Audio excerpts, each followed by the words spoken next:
பார்க்க போகிற ரெசிபி என்னதுன்னா சப்பாத்தி சாண்ட்விச். அதுக்கு தேவையான பொருட்கள் என்னதெல்லாம் பார்ப்போம். சப்பாத்தி மாவு பிசைஞ்சு வச்சுருக்கு,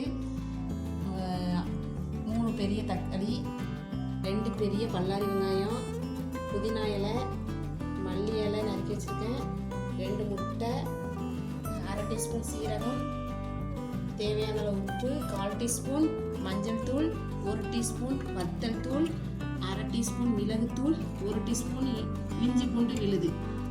இது வரைக்கும் நமது சேனலை சப்ஸ்கிரைப் பண்ணாதவங்க சப்ஸ்கிரைப் பண்ணிக்கோங்க, பெல் ஐக்கானையும் கிளிக் பண்ணுங்கள். அப்போ தான் போடுற வீடியோஸ் உடனுக்குடன் உங்களுக்கு வந்து சேரும். இப்போ நம்ம ரெசிபிக்குள்ளே போவோம். கடாய் சூடானதும் எண்ணெய் ஊற்றுவோம். 1/4 டீஸ்பூன் சோம்பு போடுறேன். அது நல்லா வெங்காயம் போடுறேன்.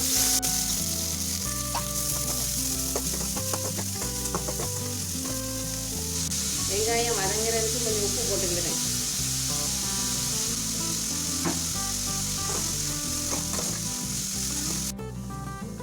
இப்போ நம்ம தக்காளியை உப்பு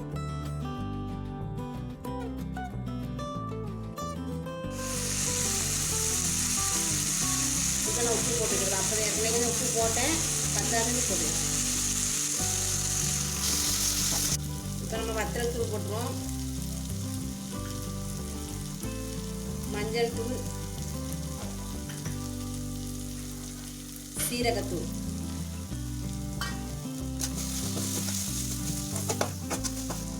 சப்பாத்தி சாண்ட்விச்சுக்கு தக்காளி ஸ்டஃபிங் ரெடி ஆயிடுச்சு. இப்போ நம்ம சப்பாத்திக்கு முட்டையை அடித்து எடுக்க உப்பு, மிளகு பொடி 1/2 ஸ்பூன், இஞ்சி பூண்டு விழுது 1 ஸ்பூன், நல்லா முறை வரது வரைக்கும் நல்லா அடிச்சுக்கிடலாம். இப்போ நம்மளோட முட்டை இது ரெடியாக இருக்குது. நம்ம சப்பாத்தி அமைக்க வச்சுருக்கோம், அதில் அடித்து வச்ச முட்டையை ராவிக்கிடலாம்.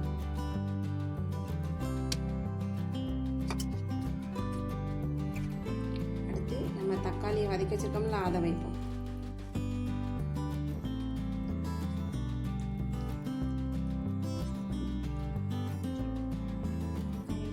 தக்காளி வச்சாச்சு.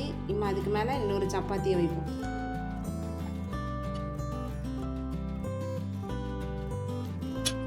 இனிமே அந்த சப்பாத்திக்கு மேலே அந்த முட்டையோட இதை மேலே அப்படியே ஊற்றி வைப்போம்.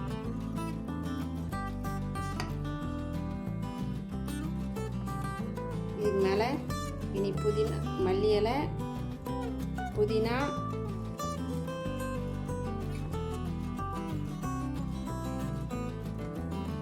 கொஞ்சம் உப்பு,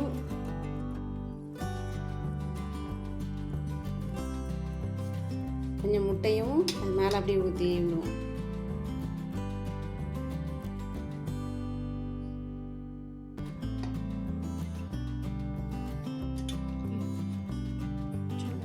இதுக்கு மேலே அடுத்து இன்னொரு சப்பாத்தி வைப்போம்.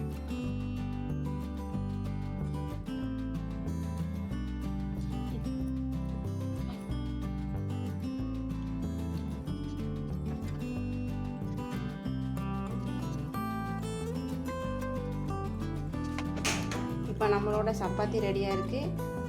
சப்பாத்தி சாண்ட்விச் அதை தூக்கி தோசைக்கல்ல தூக்கி போடுறோம். இப்போ நம்ம தோசைக்கல்ல போட்டுடலாம்.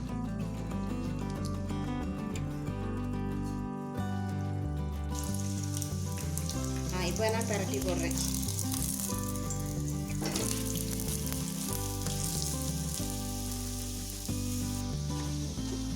இப்போ நம்ம எடுத்துடலாம், ரெடி ஆயிட்டு.